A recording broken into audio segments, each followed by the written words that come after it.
আজ আমার ছোট ভাইয়ের বাসায় ইফতারের দাওয়াত। তো ওর বাবা ঢাকার বাইরে, তো ওই বাসায় ইফতারের দাওয়াত দিছে, কি করব, যাওয়া তো লাগবে। তো গেলাম, যেয়ে দেখি আমার ভাইয়ের বউ রান্নায় খুব ব্যস্ত ইফতারি বানানোর, যেহেতু মেহমান দাওয়াত দিয়েছে। যে দেখি সে পেঁয়াজু, আলুর চপ, বেগুনি, বুট বোনা করেছে, আর ইফতারি সে ফল টল কেটে রেখেছে। তো সবাইকে আসসালামু আলাইকুম, কেমন আছেন আপনারা সবাই? আলহামদুলিল্লাহ, আমরা সবাই ভালো আছি। তাই আমার ভাইয়ের বউ এখন ইফতারি বানাচ্ছে, তো আপনাদেরকে কিছু ইফতারি দেখালাম। তো সামনে সব ফল টল কেটে গুছিয়ে রেখেছে।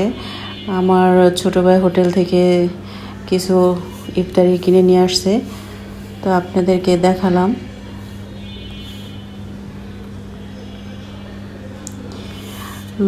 মুরগির ললিপপ, জিলাপি, পুরি, তারপরে আপনার আনারস, মালটা, শসা, আপেল, খেজুর,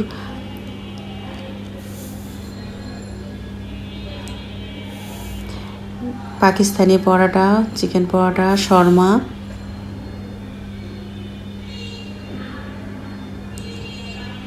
সবাই মিলে একসাথে আসলে ইফতারি করতে ভালো লাগে, ফ্যামিলির সাথে তো ভালো লাগে। আমি বেশিরভাগ প্রায় সময় এই বাসায় আমি আসি, ওদের সাথে একসাথে খাই।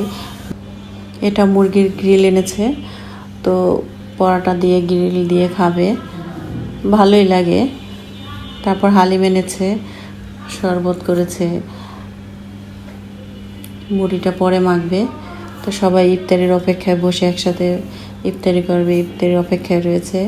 তো আমার ভাইয়ের বউ ভাজা হয়ে গেছে বলি এখন মুড়ি মাখার জন্য সব সুন্দর করে গুছিয়ে নেবে। তো এই আমার ছোট ভাই মুড়ি মাখতেছে, ও ভালো লাগে। আমার সব ভাইয়েরাই নিজের হাতে মুড়ি মাখে, ওরা সবাই, আমার বড় ভাই সবাই, আমরা মহিলারা কেউ মুড়ি মাখি না, ওরাই মাখে।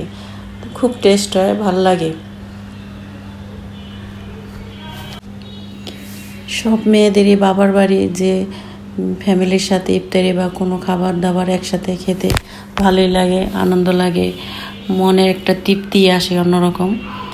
তো আজ আমার একমাত্র ভাতিজি, আমার 4 ভাই, একটাই মেয়ে ছোট ভাই। তো ওর আজকে জন্মদিন। তো রাত্রেবেলা ওর মা ওর জন্য একটা ছোট কেক নিয়ে এসেছে। তো আমরা সবাই আর কি ইফতারি পরে ওর জন্য এই কেকটা কাটবো। ছোট মানুষ, ও তো আর এত কিছু বোঝে না, ও মানে জন্মদিনটাই গুনে রাখে যে জন্মদিন হবে, খুব আনন্দ উল্লাস করে। এই আসলে মুড়ি মাখাটা খেতে অন্যরকম স্বাদ, পুদিনা পাতা দিয়ে সব কিছু দিয়ে মেখে নিলে অন্যরকম একটা স্বাদ আসে। এভাবে অনেকেই খায় না, এভাবে খেয়ে দেখবেন, খুব ভালো লাগে, খুবই ভালো লাগে, খেয়ে দেখবেন এভাবে। সবাই মিলে একসাথে খেতে একটা আনন্দই আলাদা। সেই ছোটোবেলা থেকে এভাবে আমরা খেয়ে আসছি। বাবা করেছে, তারপর বড় হয়ে দেখেছি ভাইয়েরা করেছে, তো এখন হাজব্যান্ড করে, ভালো লাগে এভাবে খেতে। আমার এই ভিডিওটি ভালো লাগলে অবশ্যই কমেন্ট করবেন। সবাই ভালো থাকবেন, সুস্থ থাকবেন, আল্লাহ হাফেজ।